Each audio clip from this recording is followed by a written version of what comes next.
मनी दिमाग में मनी और पवन सिंह से दुश्मनी सेहत के लिए हानिकारक होता है।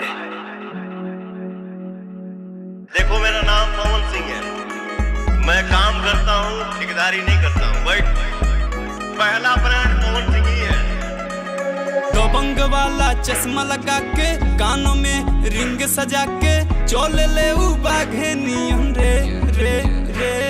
पावर एजे से शुरू होला, एजे से खत्म हुई। पावर तो सर के वो कहाँ से ले ली? दबंग वाला चश्मा लगा के, कानों में रिंग सजा के, चोले ले बाघे नियम रे रे रे। लिहे न पंगा उनसे कबो, ना तो को दी नंगो पंगो, पामोर स्टार हम रे रे रे। लगता बनावल है उनके देवता माटी चुन चुन के, लगता बनावल है उनके देवता माटी चुन चुन के। दीवाना पवन सिंह के होई रे, दीवाना पवन सिंह के, फैन पवन सिंह के होई रे, फैन पवन सिंह के।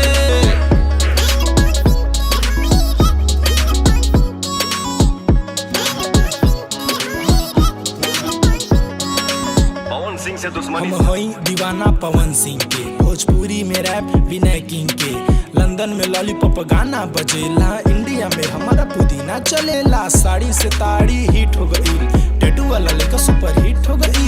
56 के छाती बट मुछिया पे ताव हो, गंगा के किनारे हमरे भैया जी के गाँव हो। गौर से आके देखा पंकज पवन सिंह के छतिया पे छपल बा भैया जी के नाव हो। मैं काम करता हूँ, ठेकेदारी नहीं करता हूँ। 16 वाला डोला, 6 पैक रे, हमें आके गोला बेबी रिक्स ले ले रे। पहला ब्रांड पवन सिंह ही है। 16 वाला डोला, 6 पैक रे, हमें आके गोला बेबी रिक्स ले ले रे। खुश रहे नी हम तो उनकर तारीफ सुन सुन के, खुश रहे नी हम तो उनकर तारीफ सुन सुन के। दीवाना पवन सिंह के, फैन पवन सिंह के होई रे, फैन पवन सिंह के।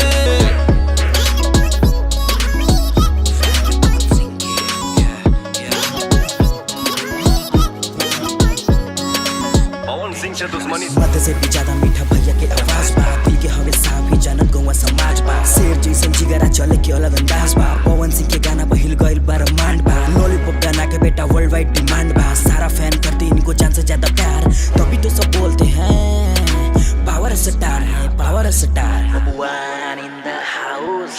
दीवाना पवन सिंह के होई रे, दीवाना पवन सिंह के, फैन पवन सिंह के होई रे, फैन पवन सिंह के।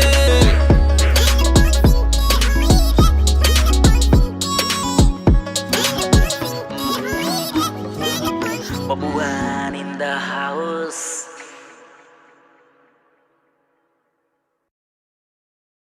दीवाना पवन सिंह के होई रे, दीवाना पवन सिंह के।